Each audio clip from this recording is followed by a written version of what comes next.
Yes, perhaps just because of for time interest, we might. Or do you need like 2 minutes break?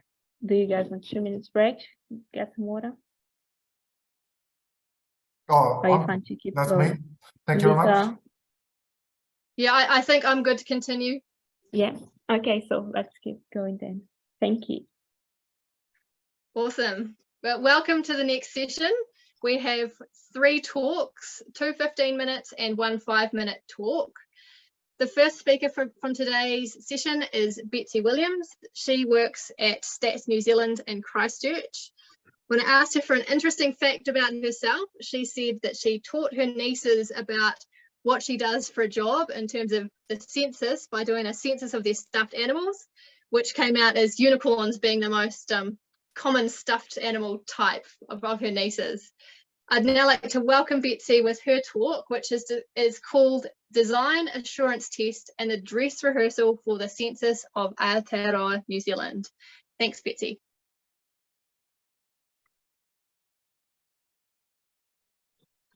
Thank you very much, Lisa. Kia ora. I just need to figure out how to share my screen. Is this visible for you all? Not yet.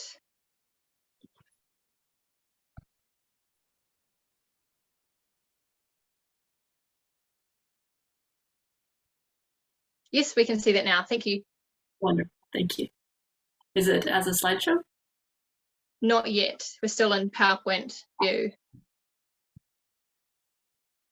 Yep, perfect. Thank you, Lisa. Thank you, everyone, for your patience. I'm very glad to be here and to be speaking on behalf of my colleagues at Statistics New Zealand. And we're part of the census methodology team. And we're part of the group working on how do we collect responses really well? And how do we get the best quality of all the questions on the responses? So we're looking forward to the 2023 census. And in order to do that, we had a dress rehearsal earlier this year in February and March in a couple parts of the country. Within that, we ran a randomized controlled trial called a design assurance test, boring corporate name for it. But I'll tell you about how we estimated the effect sizes from that randomized controlled trial, including some practical considerations, the statistical questions that we talked about a lot, and the results and implications. So again, the setting was in this test run a year ahead of time. And we wanted to know the effect of various things on dwelling response rates, whether a dwelling responded with at least some response, even if it was partial. So our first question was, what is the effect of sending a pre-reminder, that is a mailed reminder that comes before census day? Second, we wanted to know what's the effect of sending out census collectors for non-response follow-up, either 2 days after census or 6 days after census day. And finally, we had a question about a more intensive process for gathering responses. However, New Zealand unfortunately had a lot of COVID at the beginning of 2022, and we had to change things around a lot. The areas where we were going to do that third question had community sentiment that was worried about COVID and worried about doing the test there at that time. So we ended up not doing the dress rehearsal in that area. And again, because of COVID, we didn't want the collectors actually knocking on people's doors and having contact in the event that they would become super spreaders. So instead of having the timing of non-response follow-up vary, we instead said, okay, one area will have the collectors go door to door, and they won't have contact, but they will be able to leave things. They'll write notes on the things saying, sorry, we missed you, and they'll be seen walking around the community. So that's sort of a reminder. And that's in contrast to areas that just wouldn't have staff at all after census day. So here's a map of Tauranga on the North Island. And this is where we did our test. And again, it was under these weird COVID conditions, and it's also under the test conditions where it's voluntary to fill out things for the dress rehearsal, whereas for census proper, there are some legal mandates to actually do your civic duty and fill out the forms.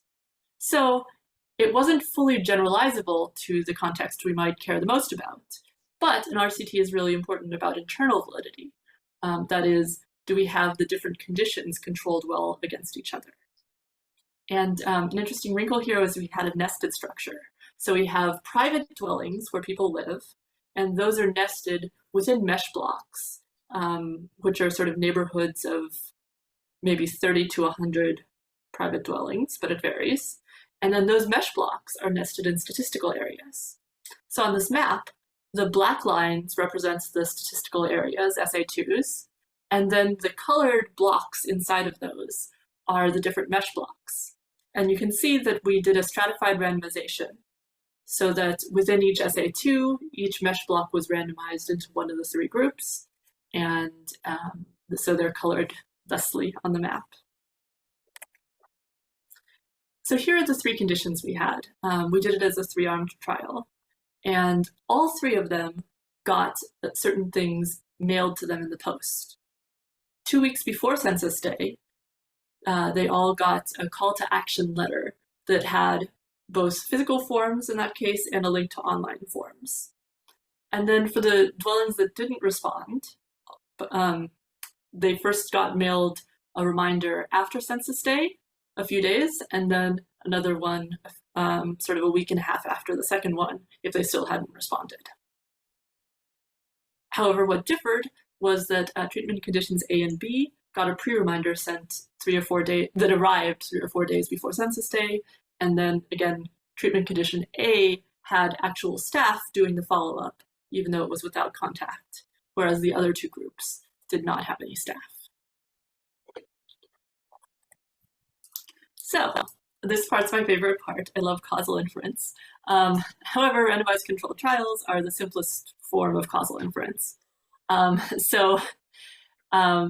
the Neyman-Rubin causal model, or the potential outcomes framework, the treatment effect is the numerical difference between the expected value of the outcome of a group that got the treatment versus a group that didn't get the treatment. And the randomization is what sort of makes those two groups comparable. So in a lot of experiments, you can use just the simple means to compare them. But in this case, we should use a regression model to make the formal comparison. First, we use a logistic distribution because the values we're looking at are between 0 and 1, the outcome values. We also are able to control for things, including the variables we stratified by. And it's not required to control for the things that you stratify by, but it should increase the precision. And finally, the most important reason to use a regression is that we need to account for having variance at multiple levels. Already, when you have dwellings nested in neighborhoods or mesh blocks, you sort of have a feeling that neighbors are usually more like each other than they're like someone who's across town. So there's some shared variance that way, perhaps, or there might be local events that affect neighbors more than they affect people across town. But we also induced a lot of shared variance because we're looking at the observations at the dwelling level, but we did the randomization at that higher mesh block level. So doing that randomization at the mesh block level actually created more of that shared variance. So we really have to account for that in the model we choose. Both GLMM and GEE, so generalized linear mixed models and generalized estimating equations, are ways of dealing with this multi-level problem. Also, if we just aggregate the results to a mesh block level, we could use a generalized linear model. After looking at it, we pre-specified a preference to have the GLMM as long as the three models were roughly in agreement. And I'll go into that again in a moment. So I'll put these references in the Slack afterwards, but the most important sort of thing I found, having done this RCT, was the WebPower-R package was very helpful to do the power calculations. And we had a little bit of an issue where we needed to, we realized we needed to specify that the denominator for all of our response rates needed to stay constant, and it needed to be before we started any of the treatment going, we needed to use the expected number of dwellings we had in each area, because automatically, as the field goes on, we update that saying, oh, that's an unoccupied house, that house doesn't exist, here's a new house that was discovered as people were going door to door. And in order to avoid any bias from sneaking in, we actually had to make sure that the response rates we used all had the same denominators that were ascertained before any of the trials started, rather than using updated denominators. And finally, we used some of the medical literature, the Consort 2010 statement and the Conserve 2021 statement, to lay out nicely what are we doing in this protocol, and then, oh no, if COVID has even more changes, how do we account for those changes during the study? So I was really worried about getting the right model and pre-specifying the right model, because we wanted to make sure that it didn't look like we were changing the goalposts after we got the data. I know that a lot of times people, especially if you're doing Bayesian models, you might look for the best fit model. But here we wanted to be very transparent and say, here was our protocol and we followed it. So I've been taught to use a hierarchical linear model, which is another name for the GLMM with random effects. But I also read about these generalized estimating equations that sounded like they were also relevant here. So we did a lot of digging into where these would differ and why. Briefly, if you know what you want out of the model, then that's a good way to figure out what to do. So the GLMM gets you a conditional average treatment effect that can be sort of personalized for the individual dwelling. So if you're looking at a dwelling level for sure and saying, how does this household make a decision? That would be the one to go for. On the other hand, the generalized estimating equations give you the marginal average treatment effect across the entire population of study. So that's somewhat different, but because we're doing the census, we sort of care about both aspects, and we didn't have a particular preference there. So one of the things is if we had dwelling level covariates that we wanted to put in the model, then we would have preferred the GLMM because it's easiest to stick in the sort of lowest unit covariates there. But we didn't have any of those for this model. And so that didn't make the difference. One of the other things that distinguishes them, the GLMM has this U term, which is our normally distributed random intercepts, where each of the mesh blocks got its own random intercept, and they were sort of made to fit a normal curve. And similarly, the errors are modeled as normal. The GEE is semi-parametric, so it actually avoids these normality assumptions. And my background in sort of econometrics is not super skeptical about normality assumptions, but some of my colleagues were more skeptical about that. So we looked at that carefully. And we also found that the GE at the dwelling level has the same logit equation as the GLM at mesh block level, except if you say that there's error in it or not. So it's the same calculation for the point estimates. It's just a little bit of a different interpretation. And the errors are going to be different. So after all of that was said, I really liked the GLMM the most, and it seemed like they shouldn't be very different across these different models. And indeed, here were the results pictorially. Each of the mesh blocks is one of the dots in this box plot, and to the left is the distribution of mesh blocks where they got both the follow-up, the people following up, and the pre-reminder. And you can see that that entire distribution is shifted up relative to the other two. And the other two look pretty much interchangeable to each other.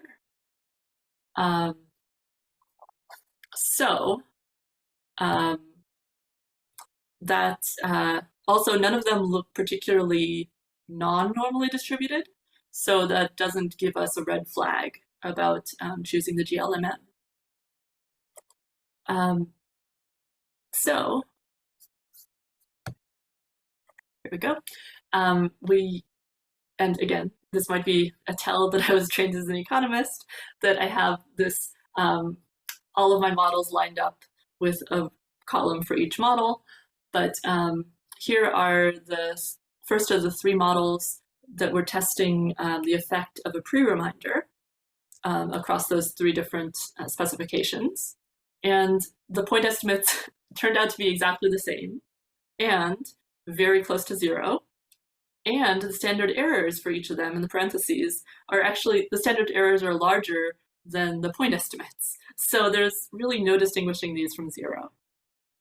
On the other hand, for the effect of that contactless follow-up, we actually do get fairly large or somewhat large coefficients there. And I was so relieved that they all agree across the 3, they more or less agree across the 3 models, and they're all highly significant no matter what model you look at. So 1 minute warning. Thank you.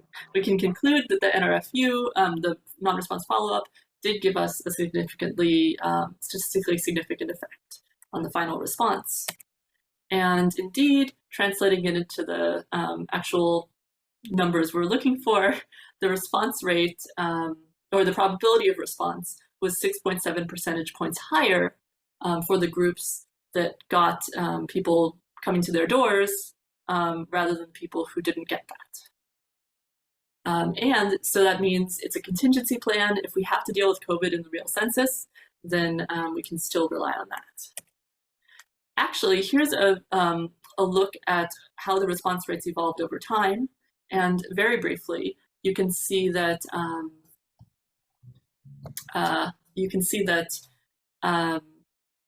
the far right line, vertical line, has the difference between the differences that we just looked at.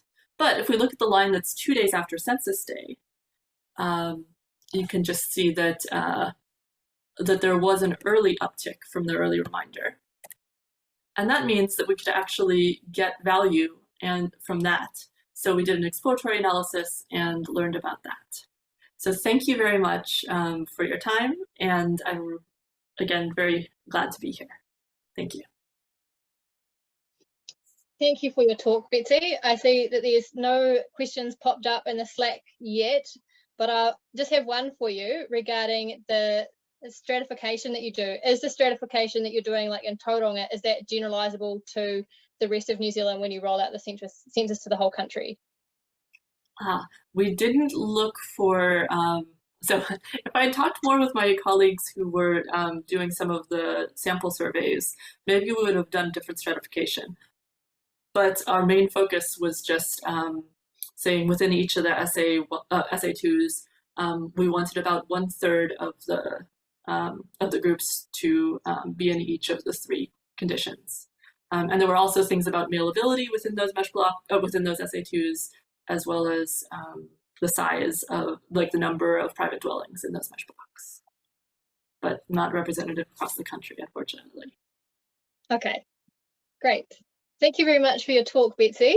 If everyone can join me in thanking Betsy for her talk in the Slack, and if you do have any further questions for her, please pop them in the Slack so she can address them later today. Thank you. I would now like to welcome the second speaker for this session, who is Sam Cleland. He is also working at Stats New Zealand in Christchurch, and his interesting fact is that later today, or very soon, he's planning to run a 5K. So hopefully it's not too hot in Christchurch, but it's certainly very hot where I am, so I wouldn't be wanting to run 5Ks myself today. Sam's talk is called Record Linking in Official Statistics. Please join me in welcoming Sam for his talk. Awesome. Can someone let me know if that screen is visible? Yes, we can see it. Awesome. Thank you. Tēnā koutou katoa. Greetings to you all. So for Aotearoa New Zealand's 2023 census, Statistics New Zealand is planning on using a combined model. Now this means that traditional census responses from paper and online responses are going to be combined with administrative data. Now, administrative data is data that is collected from government departments, non-government organisations, Stats NZ surveys, and private companies. And it's typically collected for the purposes of administering a program. For the 2023 census, we will be using this admin data in two ways. The first is filling in missing attributes for partial responses, so where people have left questions blank. And the second use will be adding new individuals to the census file. These people are called admin enumerations, where we have strong evidence in admin data that they should have been included in the census count. Now, this administrative data is stored in the integrated data infrastructure, which is a tool that Stats NZ manages. It's a large research database that holds de-identified microdata about people, households, and businesses in New Zealand. So the problem we have is that in order for administrative data to be used, the census responses need to be linked to the IDI spine. And the IDI spine can be thought of as an ever-resident population. It's the union of tax, births, and immigration data held in the IDI. The problem is that there is no unique identifier between these two data sources. And in fact, the use of common identifiers across agencies is prohibited by law, and so is the use of a statistical register. So that means we need a method that can use common variables in these two data sets to link the data. And because of the magnitude of the work this is for, it obviously needs to be done for high accuracy. So our solution is to use record linking. And this is the process of joining records from one data source with another that describe the same entity. Just a brief history. So the first mention of probabilistic record linking was in a 1959 paper, with the pioneering paper published by Filigi and Sunter appearing in 1969. And the model proposed by them is still used in many applications today. And the general approaches for record linking fall into three groups: machine learning, deterministic, and probabilistic models. So at Stats NZ, we use the Filigi-Sunter method, which is a probabilistic method. So it wouldn't be a talk on data without first mentioning it needs to be clean. And the most important thing for record linking is that the data sources are consistent. If you have names in one data source that are nice and clean, but the names in your second data source look like Twitter handles, you're not going to have much luck linking those. So at the end of the Filigi-Sunter method, we want a number that tells us how confident we are that two records are a true match. But first, we need to consider pairwise combinations of variables. So comparing first name to first name, last name to last name. And we do this by creating two probabilities. The first is the improbability. So this is the probability that two values agree, given that records are a match. So that's the probability of saying, what's the probability Harry in the first data set matches to a Harry in the second data set that is actually describing the same entity? And the U probability is the probability that two values agree, given the records are not a match. So this is the chart. So this is essentially the probability of linking to a random record with the same name, but which describes a different entity. So from these two probabilities, we calculate an agreement weight, which is the log of m divided by u, and a disagreement weight, which is the log of 1 minus m divided by 1 minus u.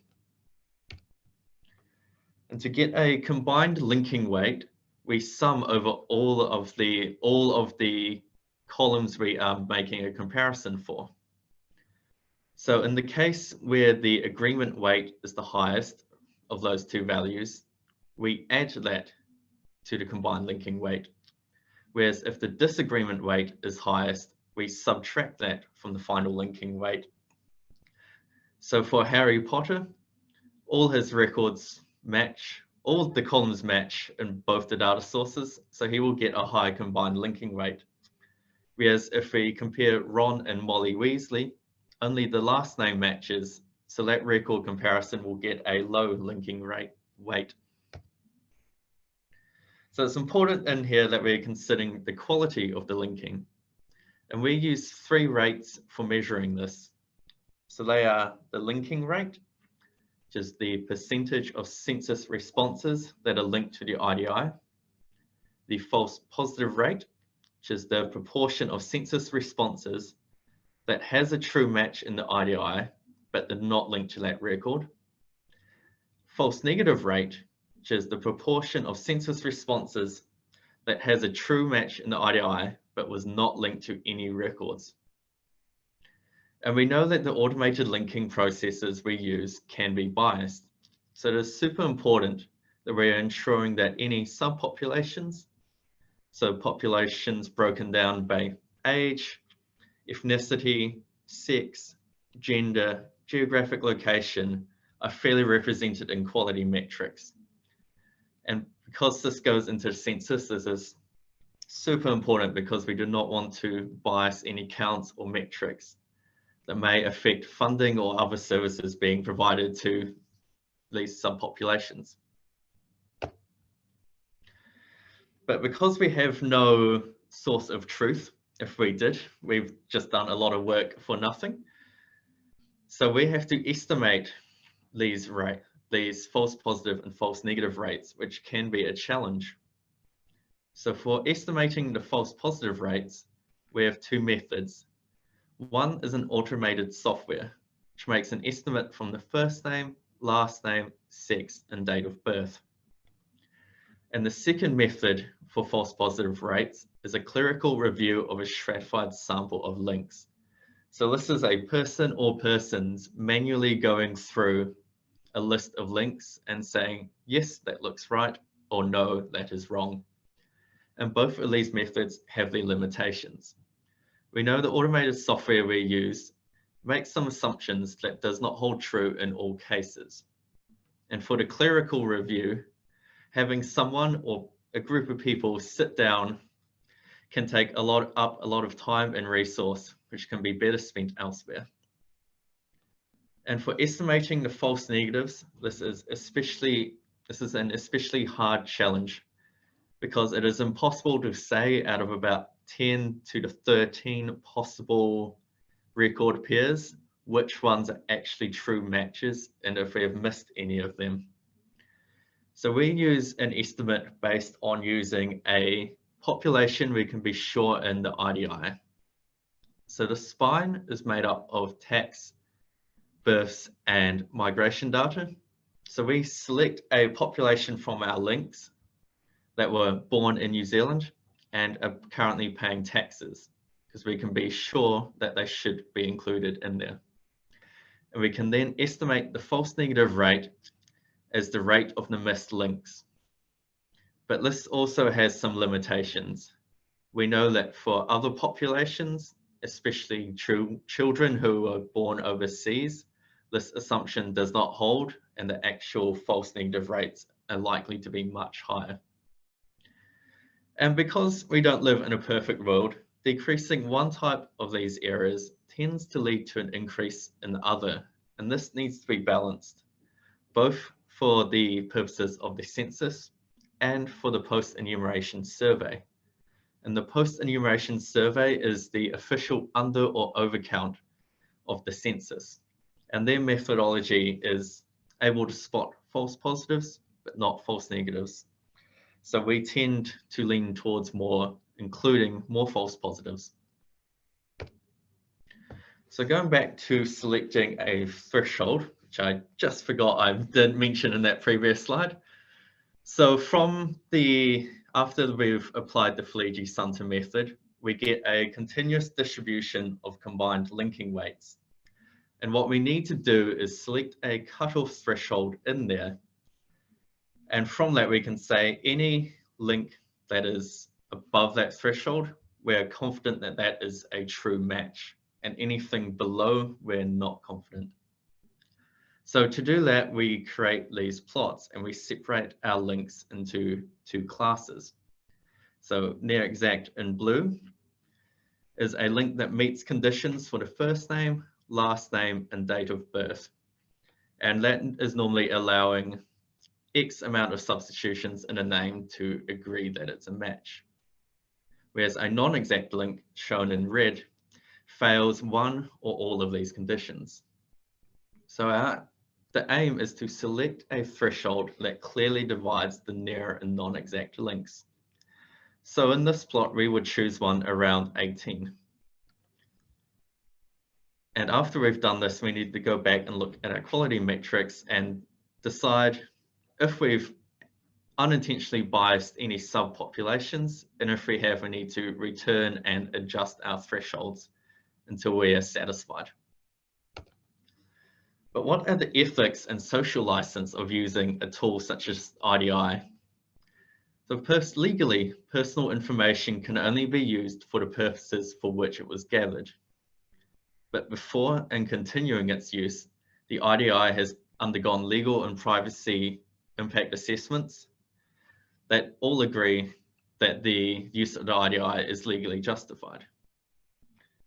And it has been shown many times that the anonymized data from the IDI has had great benefits for the public, both through policy assessment and through social research. But more importantly, what about the social license? That's the support of the public. And because we are a government agency, general public's feelings towards us can change quite rapidly. And we have seen from COVID lockdowns that anti-government sentiment has grown. So ethically, how does the IDI work? It's a government database with extensive microdata and information about people, but it provides great public benefit. And each person is going to have very different opinions on this. And everyone will and should have valid concerns about its use. But we and a lot of other organizations have used the IDI to great public benefit. So just quickly, I wanted to share two resources. The first is a webpage from Robin Linkier. He is the lead developer of Splink, which is an open source record linking. And if you would like to know more about the model and methodology, take a look there. Or you can go to our StatsNZ website under the integrated data section to learn more about the IDI. And I will post both of these links in the thread on Slack. Ngā mihi nui katoa. Thank you all. And is there any questions? Thank you for that talk, Sam. That was really interesting. And I really liked your Harry Potter example of the name matchings there. Thank you. One question in the Slack so far, which you've already answered, which was relating to which was more acceptable, the higher false positive rate or the higher false negative rate. And you mentioned it was the higher false positive rate. So I wanted to expand on that question and ask, are there any scenarios or problems you might work with where you would instead favour the higher false negative rate? Yes, there would be. And this is something we've been going backwards and forwards on for a while. So for the post-enumeration survey, they prefer a higher false positive. But we also have a duty to make sure we're not biasing any populations in New Zealand. So if we're looking at our quality metrics and we see that a certain ethnicity is impacted, and we find that raising the false negative rate actually makes our methodology less biased towards that group, then we would, in that scenario, prefer a higher false negative rate. Awesome. That's really interesting. Thank you. And a question from the Slack is, can you elaborate on why agencies cannot have a common identifier? Is there a specific law against it? I won't be able to name this specific law, I don't have that memorized, but it is for privacy reasons. Awesome. Well, please join me in thanking Sam for his really interesting talk. If you do have any further questions, pop them in the Slack and Sam will be able to get to them later on this afternoon. We now have our final talk for this session, which is a 5-minute talk from Aisel Mandis.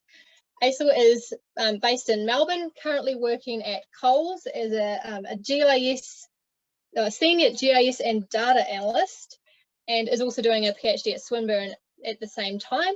And an interesting fact about Aisel is that they helped their colleagues to plant 1,000 seedlings in the Yarra Valley recently.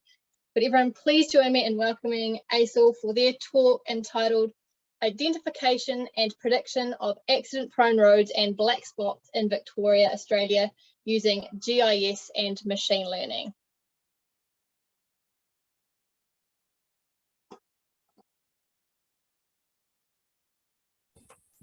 Thank you, Lisa. I don't seem to be able to start my video because it says the host has stopped it. So I don't know if anyone could help me with that.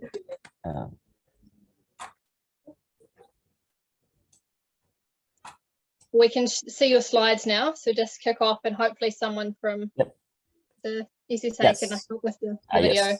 Yes, there we go. Oh, perfect. Good. I'm just glad that everyone can hear me. It's a bit worried about that. Lovely. Okay. Well, thank you, everyone. So just as I mentioned, just as Lisa mentioned, my research is basically on identifying accident hotspots in Victoria using spatial analysis and machine learning techniques. And so currently I'm in the process of conducting this research, and up until now, these are the research questions that I have identified, which is basically about trying to categorize these road segments, because in Victoria, roads are divided into segments, and we have accidents that can be placed into each of these segments, and we have levels of injuries that counts as well. And then while we can try to identify it, it's a rather straightforward approach using clustering techniques, and the more difficult approach is using predictive modeling to try to identify variables that can explain this, because it has a lot of infrastructure concerns as new areas are being built, and with Victoria trying to be the most populous state within by 2030 or 2032, there's a lot of implications for it, social and health wise, as you could imagine.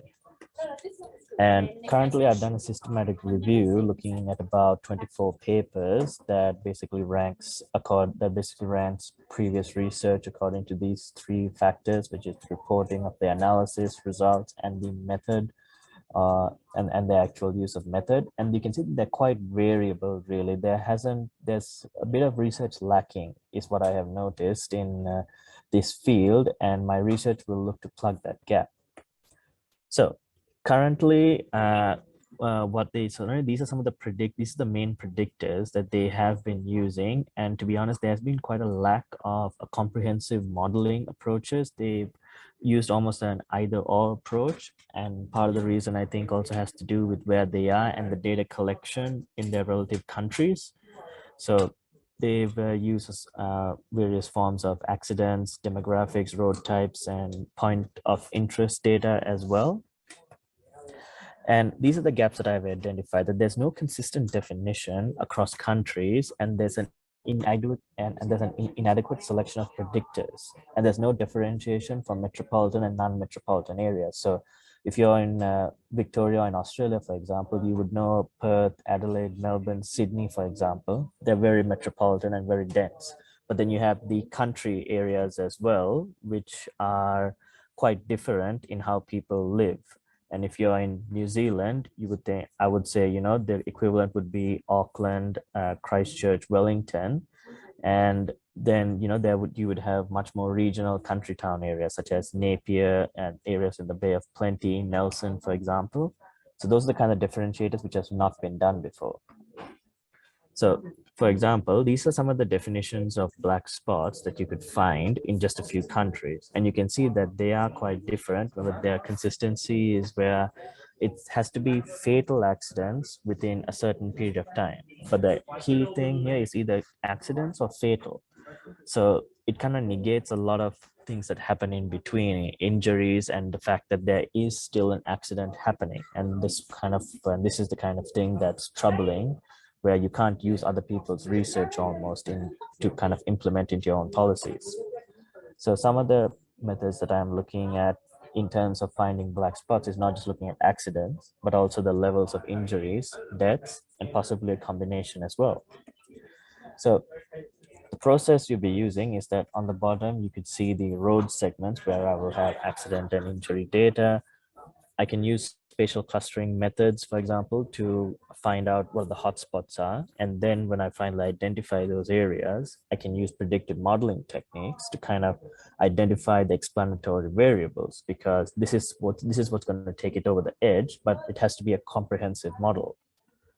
So this is a bit of exploratory analysis I did, where the main thing you need to know is that, let's say, for all the across the roads, what we can see here is that on road segments within a certain radius that has, for example, liquor licenses, the crash rate per 100 kilometers of road is 82 crashes versus 19 for roads that don't have them. And then, for example, if you look at areas with super regional shopping centers, you can see the rate is just starkly different. And the reason why I brought in, for example, schools, shopping centers, and land use data is because this is what happens when, as states or countries or cities develop, all this infrastructure comes in. And while there's a lot of things taken into account, I just don't feel that the risk of accidents and this aspect of public health has been taken into account. So yes, it's almost obvious, yeah, where things are, you'll have accidents, but you can see the rates are quite different and how it affects. And I don't think anyone would have thought primary and secondary schools, the rate of accidents would be this much higher, at least in Victoria. So for parents, I think that's concerning, and they would want to know because it's their children. So looking at an analysis of metropolitan, sorry? You're at 5 minutes. Oh, right, I see. Well, basically it's just coming to saying I did an analysis on metropolitan and regional areas, just showing the differences there. And the other things are just using techniques for predictive modeling. These are regular machine learning techniques. And if you wanted to contact me or see some of my other work, these are my details. And I'm also a contributing editor at KD Nuggets. And I'm very happy to connect on LinkedIn and answer any questions that you might have about my research or anything else as well. And well, sorry if I went over slightly over the time, but thank you so much for the time. And I hope you enjoyed what I had to share. Thank you very much for your talk. And there'll be no questions for the 5-minute talk. So if you do have any questions for this talk, please pop them in Slack so that ASIL can answer them this afternoon. And I'd like to thank all 3 of the speakers from this session and bring this session to a close. And I'll hand back to Danielle to let you know what's happening with the break in the next session. Thanks, everybody. Thank you. Thank you very much, Lisa, and all the presenters for the great presentations that they did. And I'll just, because we're a bit behind of time, I'll just give 2 minutes so people can perhaps just go drink some water, but then we start straight away. Just because we didn't have a break before. So I'll give the break now of 2 minutes. And then we have Luca sharing the session. Thank you very much.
Hello, everyone. I think we can give it a start.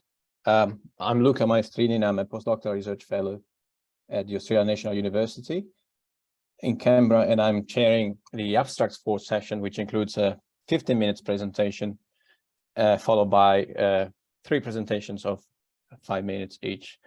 So we're running a bit late, so I encourage everyone to make good use of the chat in Slack, and I'll probably ask a question. We'll probably have time for a quick question for the first speaker, but I would encourage everyone to make use of the chat for asking questions to the other 3 speakers with shorter talks. So our first speaker is Floyd Everest. Is Floyd here with us? Yeah. Yeah, I'm here. Thank you. Yeah, feel free to share your slides. Yeah.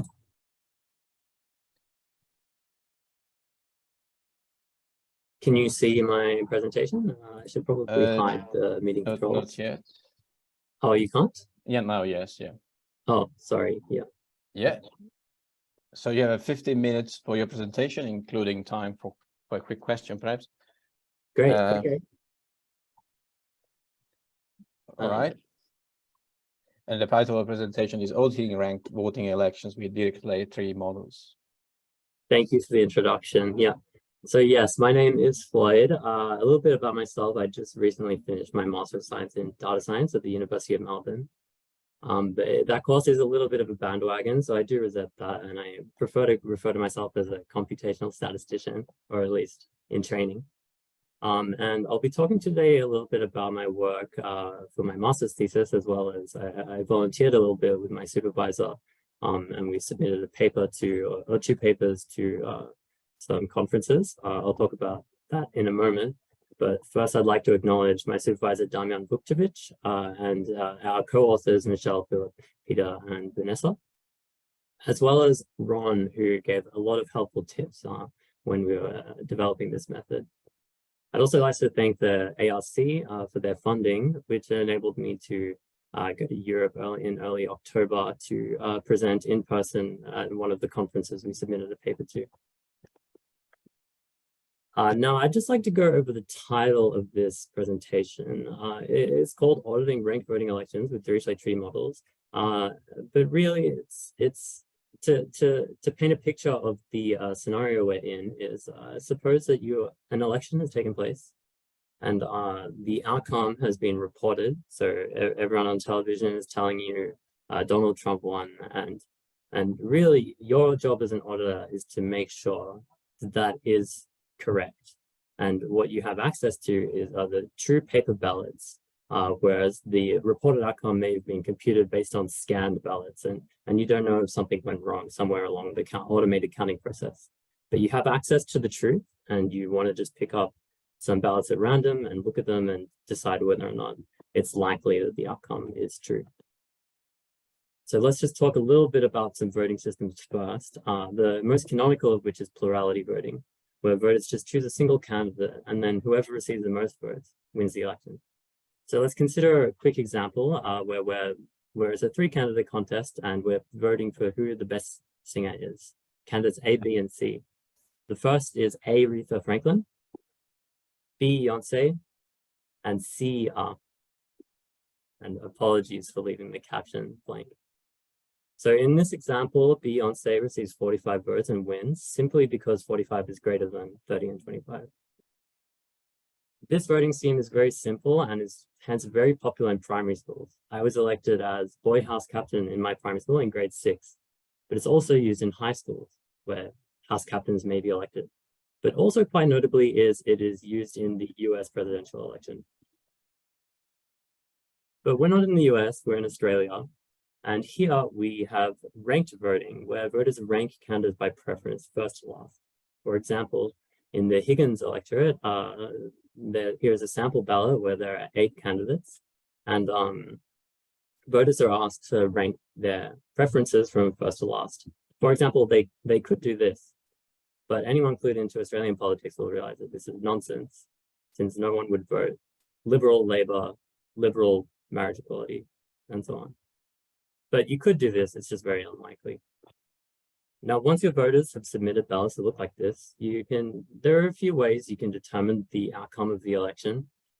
These are called social choice functions, and they take as input a set of ballots the voters have cast, and they output just the winners, or the winner in the case of the House of Representatives ballots we just saw, or multiple winners.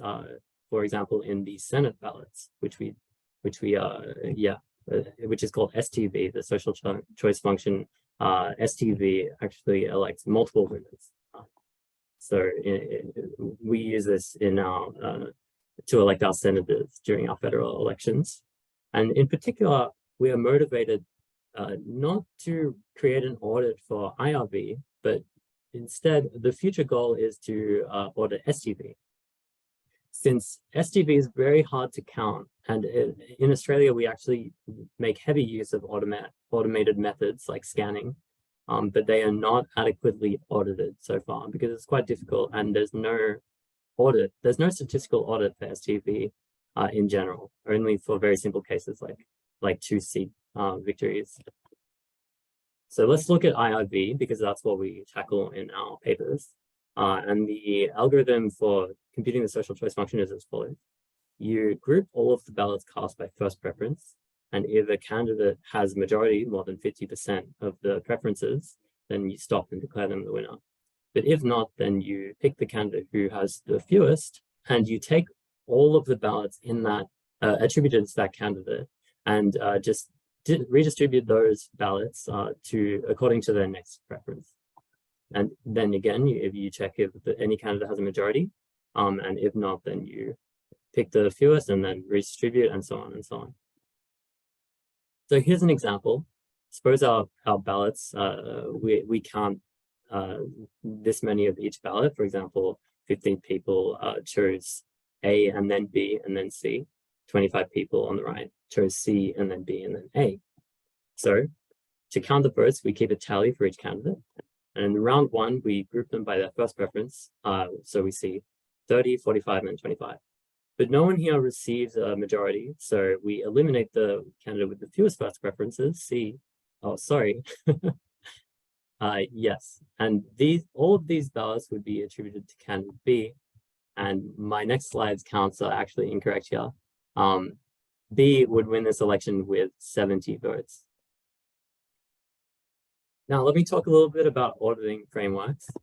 Well, audits in general, but post-election audits, the problem is we have a reported outcome, or rather, we have an outcome, and we are able to, we have access to the ground truth ballots, and we want to be able to efficiently verify that that outcome is true, but we don't want to just count all the ballots by hand.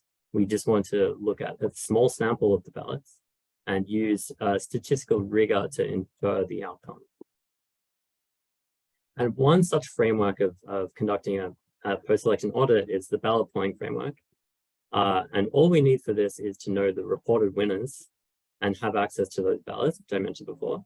But we also need to be able to sample ballots completely at random using some random number generator. We want to be able to pick a specific ballot. And the procedure is as follows. You pick a ballot at random from for example, if you're at a storage facility for the ballots, all of these polling stations mail their ballots to a central location, and you pick them at random and you calculate some statistic based on the ballots that you've seen so far during the ballot polling audit. And then if we have enough supporting evidence, you stop and certify the election as outcome as true. Otherwise, you have to pick more ballots and re-update the statistic and so on until you have enough supporting evidence. However, enough supporting evidence is quite vague, and so is some statistic. So there are lots of different ways of approaching this problem, and the methods vary by how you choose a statistic and what it means to be enough evidence. So in our paper, we look at Bayesian ballot polling audits where our statistic is based on Bayesian inference. And in particular, we have a prior distribution over the ballot proportions. So our prior is typically uninformative in that we assign equal probability to each of the different possible ballot proportions. And then as we observed ballots, we update this and receive this posterior distribution on the potential ballots proportions. And we can use this posterior to model the data that we haven't observed yet. And then we can use that posterior to calculate some probability that the reported outcome was correct or not. And you can do so by integrating across this posterior analytically or sampling from the posterior to receive ballot proportions and using multi-color integration. But I'll get into that now. So for plurality, this is simple because there are only for n candidates, there are only n ways you can fill out a ballot. So we can choose a prior, which is just a Dirichlet distribution. And the Dirichlet distribution, if you don't know about it, it models proportions, or often in Bayesian inference, it's used to model probabilities. But here we model proportions. And for example, if we go to the top point of this triangle, this corresponds to the proportion of all ballots in favor of candidate A. And I've divided this triangle into 3 regions, corresponding to the proportions which would yield a victory for A in the top, a victory for B in the bottom right, and a victory for C in the bottom left. And you can see that these distributions are kind of, I mean, the posterior probability of a specific candidate winning corresponds to like an integration over one of these regions. And in particular, if we just conduct an example audit quickly, say we've observed the data in the bottom left, we obtain this posterior distribution in the top left, we can find probabilities of each candidate winning by taking draws from the posterior distribution and enumerating the number of points which fall in each region. So we can obtain these probabilities in the bottom right. As if we observe more and more data, then this will concentrate hopefully in one of the regions, and we'll be able to certify the result as the posterior probability approaches 100%, hopefully in favor of the reported outcome. So in doing so, we'll see like we can produce a plot like this where we plot the posterior probability of each candidate winning over time. And here, for example, we might be able to certify once this probability for the reported outcome, if the reported outcome was A, after about 30 ballots. However, with arranged voting, this is difficult because the ballots aren't just one of 3 possibilities. It's actually in a much higher dimension, especially for large numbers of candidates. So instead, well, this breaks down for the Dirichlet distribution because it doesn't aim to model correlation between the different ballot proportions. Similar ballots, which you may not have seen, say, if you saw a lot of ballots for Liberal, Labour, Greens, then maybe you would expect that Liberal, Greens, Labour would not be that uncommon. But if you hadn't observed any, then the Dirichlet model would not assign any posterior density to the unseen types. So in this high dimension, we can use a Dirichlet tree to break down this space. This k factorial dimensional space where the Dirichlet tree breaks down, and we can break it up like this. Like at the top level, we'll have a Dirichlet distribution over the first preferences. And then below each of these first preferences, we'll have a Dirichlet distribution. In this case, there are only 2 possible selections. So a beta distribution over the second preferences, given the first preference. And we can do the same multicolor integration step as before, where we can use our posterior to generate these ballot proportions. And we can use the social choice function, whichever we have selected, to produce an outcome. In this case, the winner. And then we can enumerate the number of victories each candidate receives in the posterior draws. So here the prior assigns no weight to any particular candidate. So our posterior will yield equal victories for each candidate.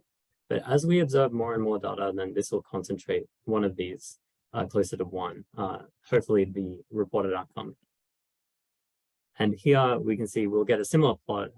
It works quite well for the Dirichlet tree, but for the Dirichlet distribution, which is not as effective in higher dimensions, it will converge to 1 and 0 much slower in practice. So I don't have much time to go over the results, but we did actually apply these models to a number of different elections across New South Wales and California and Colorado. And we also constructed some artificial data to kind of break the model. And this is difficult to explain in 1 minute, but essentially what we would like to see is on the left of this dotted line for all of the red dots, which correspond to certifying the election, and the left part of each plot corresponds to an outcome, reported outcome, which is incorrect. On the right, a reported outcome, which is correct. We'd like to never certify the red dots. You would want them to be 0 on the left, and we'd want to always certify on the right. And we can see that the Dirichlet distribution really breaks down sometimes. And the Bayesian bootstrap, which I won't get into, behaves poorly, but you can make it behave better to an extent which is equal to the Dirichlet tree. Now, I'll just conclude quickly. So we contributed an efficient method for auditing IOV, and it can be easily extended to STB just by swapping out the social choice function. However, it doesn't limit risk, and risk is hard to describe. If you think of the analysis of the hypothesis test, where we assume the null hypothesis is that the reported outcome is incorrect, then the risk is the probability that you'll accept the outcome as true when it isn't. And in the future, we'd like to extend it to other social choice functions, make it risk limiting, and to implement different auditing frameworks. So I'd like to quickly plug my R package, which will soon be up on CRAN because it was taken down because as I was traveling, I failed to fix an issue. Roy. Yes, and I'll take any questions if there's time, and if not, then thank you for listening. Thank you. Yeah, we have a question on Slack from Betsy Williams, but I would encourage you to maybe just reply on Slack to give time to the others to speak as well. No worries. Yeah. Thank you. So our next speaker is Arka Banerjee. Ark has 5 minutes. Yeah. Hi, Luca. Hello. Are you able to share your slides? Yeah. So are my slides visible? They're loading, I think. Yes. Great. Okay. Thank you. And Arka will talk about multivariate strong invariance principles in MCMC. Thank you. So hi, Luca. So good morning, everyone. So I'll be talking about a new multivariate strong invariance principle in Markov chain framework. So basically, we need a Markov chain XT, which is defined in a p-dimensional Borel measurable space, and it is also stationary. It's ergodic to a distribution, say pi. And if all this happens, then we know central limit theorem holds. So basically, this expression goes to a multivariate normal distribution with mean 0 and asymptotic variance sigma, where the expression of sigma is given. And this convergence happens in mostly distribution convergence. So, but our topic of our discussion is a strong invariance principle. So typically we need 3 ingredients to construct a strong invariance principle. First one is a positive definite matrix and a converging rate function, psi n, and p-dimensional standard Wiener process. And if this equation 2 holds, then we call it a strong invariance principle. But for our need, we modify this equation to equation 3. So if we take a close look to the box, it's quite similar to the central limit theorem. The only difference is it converges in almost sure sense, where the central limit theorem converges in distribution. Given the fact, if psi n divided by square root n goes to 0 as n tends to infinity. So for a practitioner who wants to build a strong invariance principle, must find out the expression of L and psi n at as tight as possible. So to do that, we need some assumptions. One of the key assumptions are L-step minorization. So basically the L-step Markov transition kernel will be greater than equals to some kernel Q multiplied by some function H, where H belongs to in the interval 0 and 1. And while having this minorization condition, we can build an alternative sampling strategy for the existing Markov chain setup. So this is the strategy. I'm not really going into that. This is the algorithm for the sampling. And the newly drawn samples, we call it XT stars, are probabilistically similar to the existing Markov chain XT. We'll also be needing tau1, which is the first regeneration time. and we will define mu equals to expectation of tau1, and that exists. So our first strong invariance principle result will be this. While we are assuming L-step minor variation, we are assuming that Q moments exist for tau1 where Q is greater than 1. And this equation, which is quite messy, but it's standard in strong invariance principle literature. And while we are if all these three happens, takes place, then we can tell that this equation holds. This is our strong invariance principle result, where L is sigma to the power half by square root of mu, and the converging rate function is into the beta log n, which is completely specified with where beta is given here, depending upon the assumptions. So why I am giving emphasis on the completely specification, because its employability, its applications are very big in statistical variance estimation theory. So here we are considering some of its application in statistical batch means estimator, which is a population variance estimator. So let's say we have a sample of size n, and we divide the samples in n consecutive batches. Each batch consists of bn number of samples. Then sigma cap bm will be the batch means estimators. But this estimator is strongly consistent with the population covariance matrix. But the drawback is it depends upon some assumptions, requires some assumptions like multivariate strong invariance principle and some assumptions on Bn. But the practitioner doesn't always have the tools to clarify whether Bn does or doesn't follows all the assumptions required for strong consistency of this estimator. So through our result, we can show that if Bn is proportional to psi n squared, then it will hold. It will be strongly consistent, and the complete specification and tightness of psi n make it possible. So these are some results, papers that I have consulted with. Thank you for your patience. That will be all from my side. Thank you very much.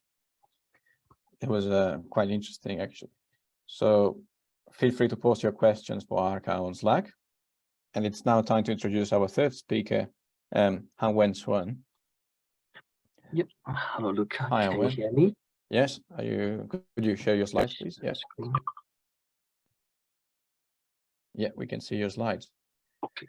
And your presentation is titled Stochastic Variational Inference for Heteroscedastic Time Series Models.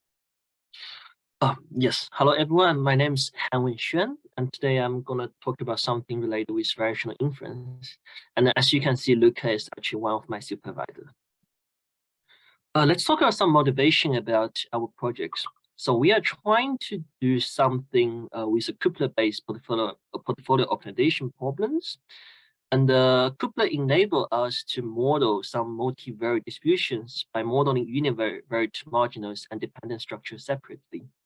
There are two papers use a gauge model to estimate the marginals. However, for both papers, they are using a frequentist inference, which means they are using a point estimator to model the model parameters. However, this disregards the parameter uncertainties, which is a pretty important feature for the portfolio optimization context.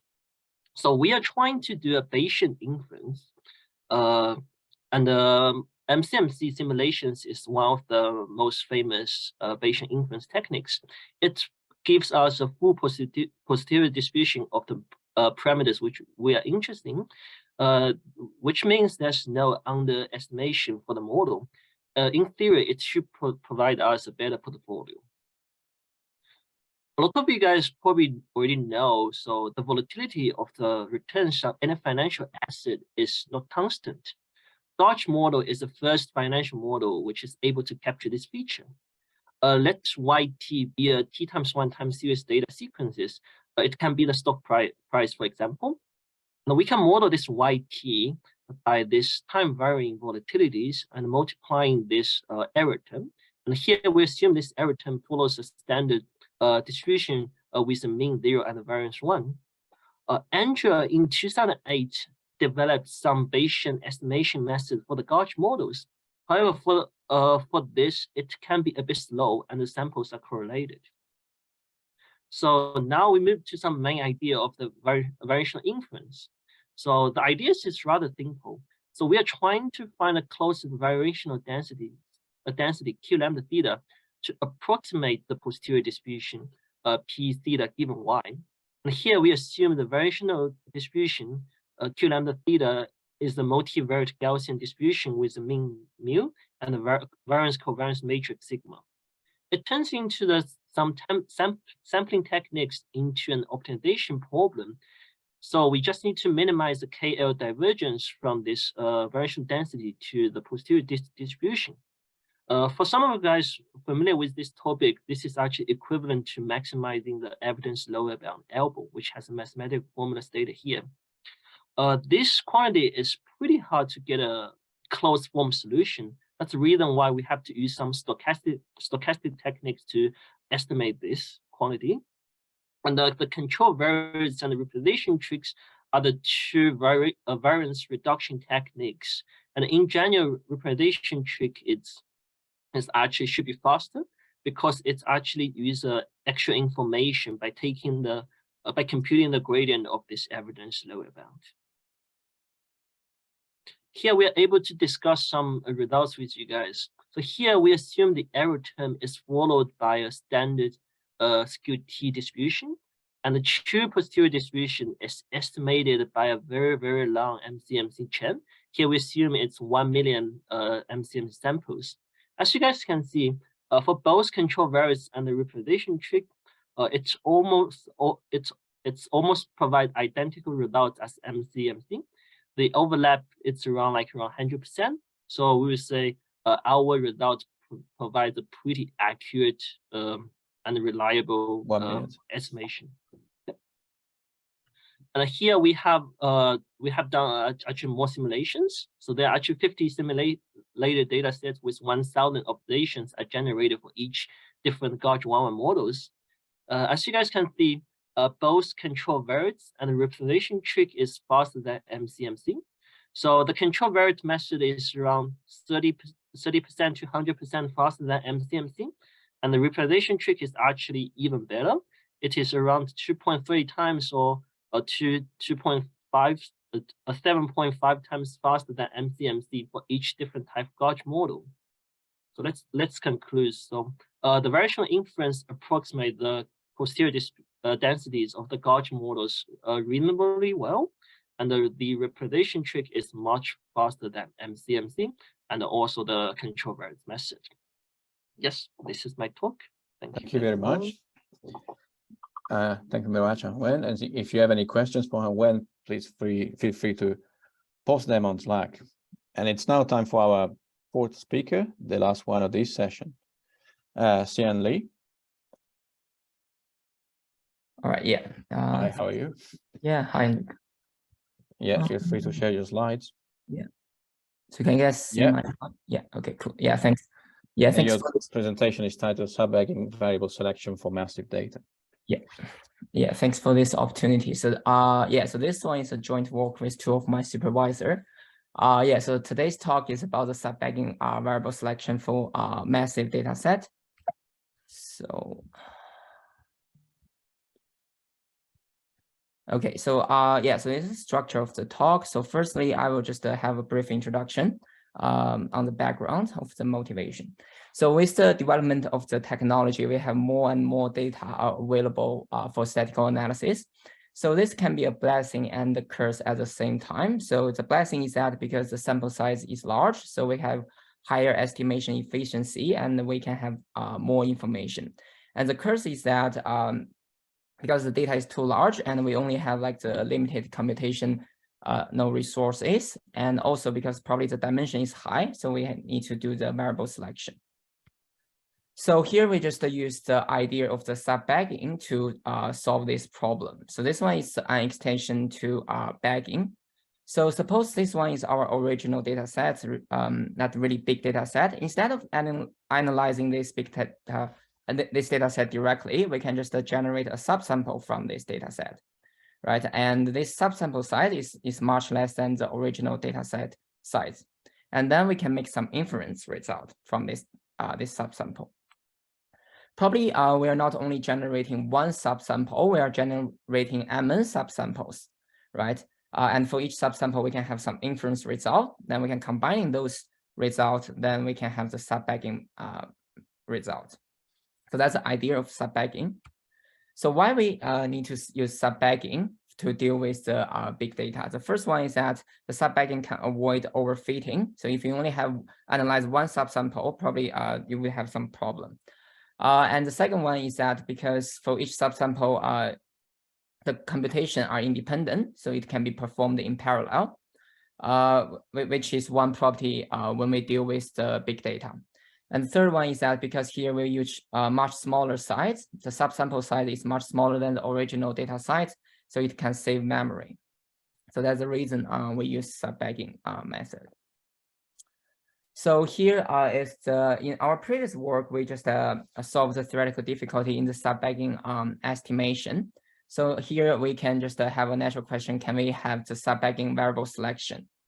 So here one possible method is just to follow the adaptive lasso, where we have sort of the loss function, and we penalize that loss function so that we can have the variable selection. So here, this one is our method. So as you can see, we have mn subsamples, and we just generate those subsample. And for each subsample, you can think you can have a subsample loss function, right? And for each subsample, you can have calculate the minimizer of that subsample loss function. And also this notation is the second derivative of that loss function at this minimizer. So for each subsample, we only need to calculate those two quantities. And how can we aggregate those quantities? It's not that trivial.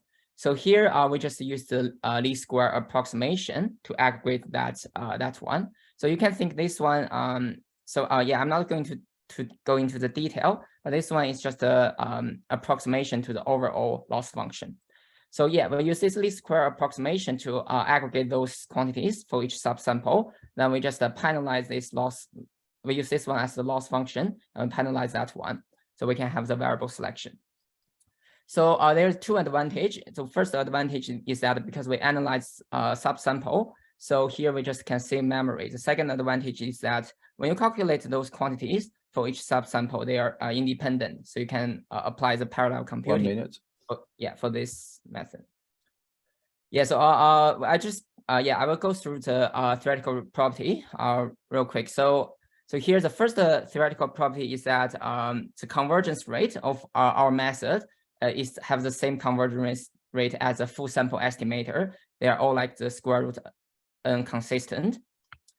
And the second theoretical property is selection consistency. Like with high probability, our method can remove any unimportant variable from the model if the tuning parameter lambda is properly chosen. And the third one is asymptotic normality. So still our estimator for all the non-zero estimates, they still follow the normal distribution. But the interesting finding is that this one is the sandwich matrix for the full sample covariance matrix. And compared to the full sample covariance matrix, we find that there's a variance inflation. So the variance of our method is greater than the full sample's variance. And here, this alpha is actually 5 just minutes now.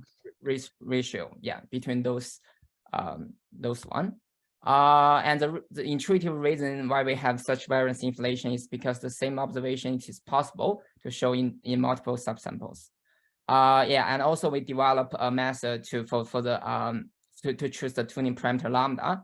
Yeah, so probably I just skip. And also we have theory for that to see our criteria works. Yeah, I'm not going. I'm running out of time. Yeah, thanks. Yeah, thanks. For any questions, yes, let's refer to Slack.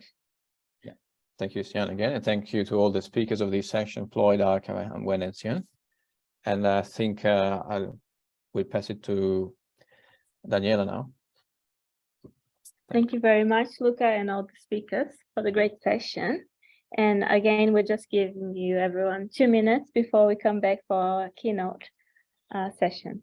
So, thank you very much, everyone.